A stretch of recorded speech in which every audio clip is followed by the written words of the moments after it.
So hello students, myself Professor Anil Kumar, and I'll be covering the rest pending topics of networks, computer networks. So the next topic of your discussion is remote login. So we will start with this. तो remote login मैं आपको पहले इसको simple भाषा में समझा देता हूँ. आपने एक टीम व्यूअर नाम का सॉफ्टवेयर सुना होगा, टीम व्यूअर, या आपने एनीडेस्क नाम का कोई सॉफ्टवेयर सुना होगा. ठीक है,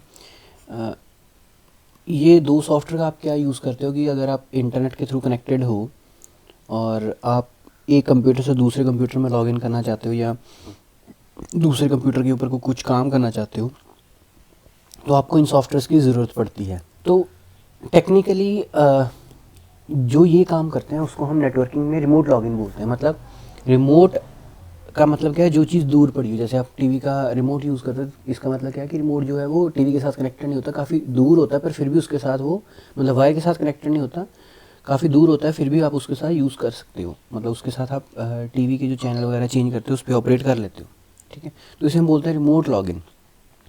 तो यहाँ पे रिमोट लॉगिन का मतलब क्या है कि आपका जो कंप्यूटर है वो काफ़ी दूर पड़ा हुआ है और उसमें आपने लॉगिन करके कुछ अपना काम करना है. ठीक है, तो उसे हम बोल देंगे रिमोट लॉगिन.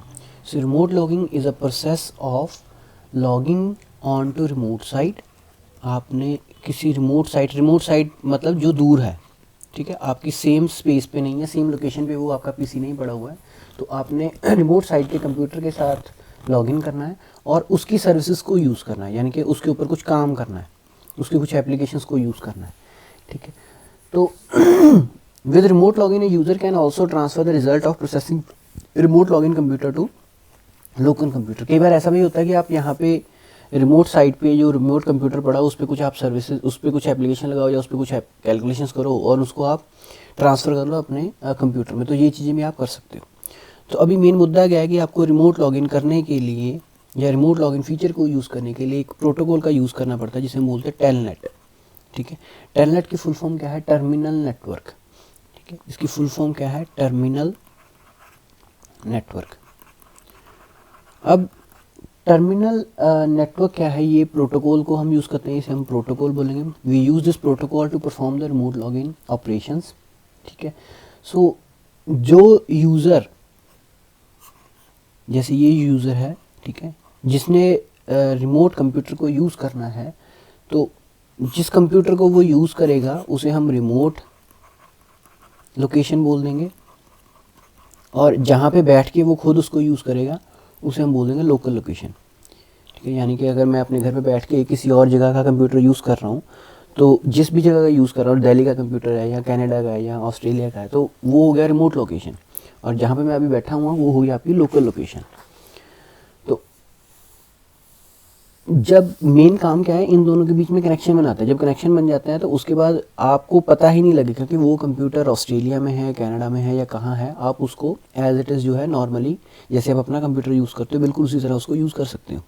तो जिन बच्चों ने तो टीम व्यूअर या एनीडेस्क नाम का सॉफ्टवेयर यूज़ किया वो तो इसको ईजिली रिलेट कर लेंगे कि आप सिंपली किसी और के कंप्यूटर में लॉगिन हो जाते हो और उसके कंप्यूटर के ऊपर आप ऑपरेशंस परफॉर्म करते हो. ठीक है, तो अब रिमोट लॉगिन का प्रोसीजर क्या है या कह लो कि इसका मेथड क्या है, तो वो हम स्टडी करेंगे. तो इसमें पहले तो आप ये बात समझो कि जो यूज़र है वो रिमोट कंप्यूटर के साथ कनेक्शन बनाता है और रिमोट कंप्यूटर को वो इस ढंग से यूज़ करता है जैसे कि उसका अपना खुद का कंप्यूटर हो और वो लोकली प्लेस्ड हो. ठीक है, तो उसे कुछ महसूस नहीं होता ज़्यादा कि ये कंप्यूटर कहीं और पड़ा हुआ है. ठीक है, तो सबसे पहले क्या करता है कि जो आपका यूज़र है वो जो भी टाइपिंग वगैरह करेगा, जो भी वो कुछ टाइपिंग करेगा, कैरेक्टर्स या इनपुट देगा, वो हमेशा किस पे देगा? लोकल कंप्यूटर के ऊपर. ठीक है, मतलब आप ऐसा कह सकते हो कि जो कीबोर्ड है और जो माउस है वो लोकली यूज़ करेगा, यहाँ पे घर बैठे हुए यूज़ करेगा, और ये इनके जो एक्शंस परफॉर्म होंगे वो एक्शंस परफॉर्म होंगे रिमोट कंप्यूटर के ऊपर. ठीक है, तो सबसे पहले क्या कि user types on local computer and the local computer accepts the character. ठीक है, मतलब वो करेक्टर्स को एक्सेप्ट करेगा. उसके बाद जो भी यहाँ पे करेक्टर टाइप होंगे या जो भी इनपुट दी जाएगी, ठीक है, उससे हम किसको सेंड करेंगे? टेलनेट क्लाइंट को. अब नॉर्मली क्या होता है, जब आप इनपुट देते हो तो हम पढ़ते हैं कि सीपीयू में जाता है वो, फिर उसके बाद प्रोसेसिंग करता है, फिर उसकी आउटपुट जनरेट होती है। तो ये काम किसका होता है? लोकल ऑपरेटिंग सिस्टम का।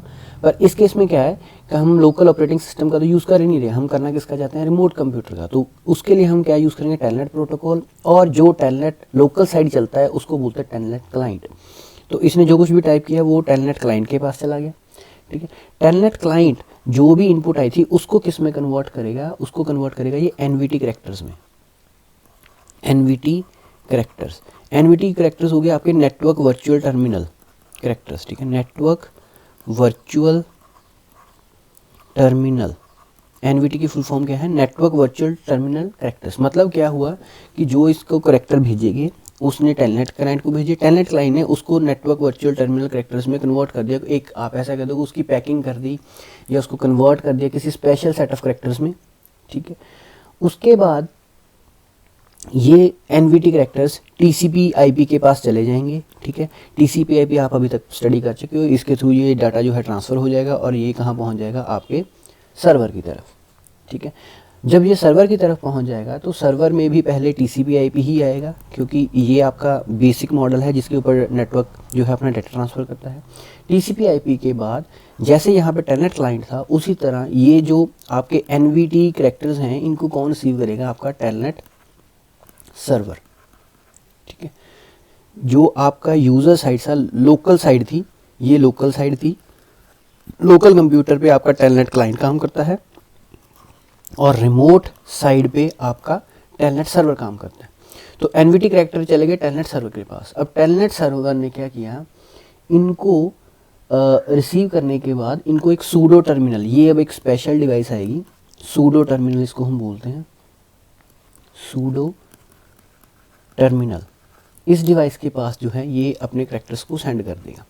अब यहाँ पे आप देखिए कि हुआ क्या है कि टेलनेट क्लाइंट ने नॉर्मल कैरेक्टर्स को एनवीटी कैरेक्टर्स में कन्वर्ट किया था, तो इसी तरह टेलनेट सर्वर जो है वो एनवीटी कैरेक्टर्स को आप नॉर्मल कैरेक्टर्स में कन्वर्ट करके किसको प्रोवाइड करेगा? सूडो टर्मिनल ड्राइवर को पहले कन्वर्ट करेगा, प्रोवाइड करेगा। अब इसको क्यों प्रोवाइड करेगा? उसका सिर्फ एक ही रीज़न है, ताकि सूडो टर्मिनल जो है ये उस एप्लीकेशन के ऊपर, मान लीजिए आप व्हाट्सएप के ऊपर काम कर रहे हो, वहाँ वो दूसरे कंप्यूटर के या दूसरे कंप्यूटर का वर्ड या फाइल को या एक्सेस की फाइल को आप असेस कर रहे हो, तो उस फाइल तक डाटा पहुँचाने का काम किसका होगा? सूडो टर्मिनल का, ठीक है। तो ये क्या करता है? ये सिर्फ नॉर्मल कैरेक्टर में कन्वर्ट करके सूडो टर्मिनल को भेजता है, उसके बाद यहाँ से जो भी एप्लीकेशन होगी उसको सेलेक्ट करेगा, उस एप्लीकेशन को ये डाटा भेज देगा।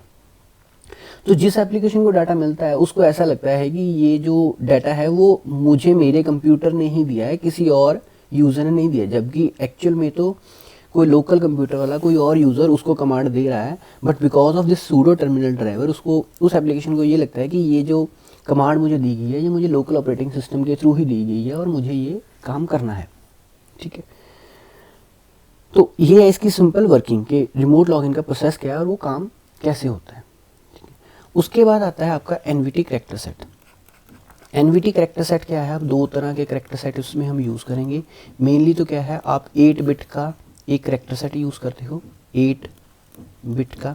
उसकी जो हायर ऑर्डर बिट है उसको आप 0 रखते हो, रेस्ट जो आपकी 7 बिट्स बची वो आपके स्काई कोड को यूज़ करती हैं। जैसे कि ये आपको पहले पता है कि कंप्यूटर में जब भी कुछ ट्रांसफ़र होता है या डाटा होता है उसके अलग अलग कोड्स हमने रखे होते हैं, बाइनरी है, स्काई है, ऐसे। तो नॉर्मली हम स्काई कोड के साथ डील करते हैं, तो जो भी आपका डाटा है वो स्काई फॉर्म में ही सेव होगा, तो वो 7 बिट्स होंगी और जो फाइनल बिट होगी वो हमेशा 0 रहेगी in case of NVT character. अगर आप कैरेक्टर वाली इन्फॉर्मेशन, या इसको हम इन्होंने टेक्निकल लिखा हुआ है डाटा कैरेक्टर, अगर आप डाटा भेज रहे हो तो हायर ऑर्डर बिट हमेशा 0 रहेगी, और अगर आप कोई कंट्रोल भेज रहे हो, कोई कंट्रोल सिग्नल वहाँ पे भेजना चाहते हो, तो उस केस में हायर ऑर्डर बिट जो है हमेशा 1 होगी, रेस्ट 8 बिट सेम रहेगा और 7 बिट का आपका स्काई कंट्रोल कैरेक्टर होगा जो भी आपने सेंड करना है, ठीक है। तो ये दो मेथड्स के थ्रू आप जो है डाटा या कंट्रोल सेंड करते हो, ठीक है। अब डाटा मतलब कि आपने कुछ डाटा ट्रांसफ़र किया है, फाइल भेजी है, कोई मैसेज भेजा है, कुछ कंट्रोल भेजा है कि इसको आपने इस तरह प्रोसेस करना है, या आपने कोई कमांड दे दी है इनपुट आउटपुट की और वो अपना काम करते रहना है, तो वो आपके कंट्रोल में आ जाएगा, ठीक है। तो इस तरह आप इसको अंडरस्टैंड कर सकते हो। उसके बाद इसके आते हैं मोड्स। आप कौन से मोड में काम करते हो? इसके बाय डिफ़ॉल्ट 3 मोड हैं। पहला है डिफ़ॉल्ट मोड, सेकंड होता है आपका करेक्टर मोड, और थर्ड होता है आपका लाइन मोड। ठीक है, तो जब टेलनेट को हम इम्प्लीमेंट करते हैं तो हमारे ये 3 मोड चलते हैं। डिफ़ॉल्ट मोड में क्या है कि जब आप इन दोनों करेक्टर या लाइन में से कोई और बाय डिफ़ॉल्ट आप इम्प्लीमेंट नहीं करते, या आप नहीं बताते कि मैं करेक्टर मोड में काम करना चाहता हूँ या लाइन मोड में काम करना चाहता हूँ, तो उस टाइम आपका डिफ़ॉल्ट मोड चलेगा। तो डिफ़ॉल्ट मोड में क्या है कि जो भी आप करेक्टर, जैसे ही आपने करेक्टर टाइप किया, जैसे ही आपने एक करेक्टर टाइप किया, it will be echoed on the client side. Echoed मतलब उसको as it is client side तो प्रिंट कर दिया जाएगा, पर उसको सेंड नहीं किया जाएगा सर्वर को। सर्वर यानी कि अब ये आपकी रिमोट डिवाइस होगी। जैसे आप यहाँ पे एग्जांपल के तौर पे आप देखिए कि जैसे आप व्हाट्सएप पे कैरेक्टर टाइप करते हो तो वो आपके मैसेज बॉक्स में एज इट इज़ तो शो हो जाता है, पर जिसको आपने भेजना होता है उसकी तरफ वो जाता नहीं है अनलेस अनटिल आप पूरी लाइन टाइप करके एंटर प्रेस ना करो। ठीक है, तो आप इसको सिर्फ अंडरस्टैंडिंग के लिए, ये एग्जैक्ट एग्जांपल तो नहीं है, पर आप इस ढंग से इसको समझ सकते हो कि आपका ये लोकल यूज़र है यहाँ पे बैठा हुआ, वो रिमोट कंप्यूटर पे कुछ काम करना चाहता है, उस पर उसने लॉगिन तो कर दिया। अब जब वो करेक्टर टाइप करेगा तो क्या वो यहाँ पे रहेंगे या साथ साथ करेक्टर यहाँ पे जाते रहेंगे? तो डिफ़ॉल्ट केस में क्या है कि एक करेक्टर टाइप किया यहाँ पे शो हो गया पर वो ट्रांसफ़र नहीं हुआ, सेकेंड टाइप कर दिया पर यहाँ पे गया नहीं, थर्ड टाइप कर दिया, ऐसे फोर्थ टाइप कर दिया, ऐसे आप सीरीज़ में टाइप करते जा रहे हैं। जब आपकी पूरी लाइन हो गई, आप एंटर प्रेस करते हो, तब ये सारी की सारी लाइन एज इट इज़ यहाँ पे जाएगी, सेंड होगी। ठीक है, अब इसके उल्टा करेक्टर मोड में क्या होगा, जैसे ही आपने करेक्टर टाइप किया वो एज इट इज़ आपका सर्वर को चला जाएगा, मतलब वो आपकी क्लाइंट साइड शो भी नहीं होगा, जैसे आपने टाइप किया वो सीधा सीधा सर्वर के पास चला जाएगा। ठीक है, लाइन जो है, लाइन मोड जो है ये आपका डिफ़ॉल्ट मोड की तरह सेम काम करता है। तो इट मीन्स जो आपका डिफ़ॉल्ट मोड होता है रिमोट लॉगिन में वो हमेशा लाइन मोड रहता है, और आप करेक्टर मोड भी सेट कर सकते हो। ठीक है, तो ये था आपका रिमोट लॉगिन। नेक्स्ट क्लास में हम फाइल ट्रांसफ़र प्रोटोकॉल जो है वो देखेंगे। ठीक है, थैंक यू फॉर लिसनिंग।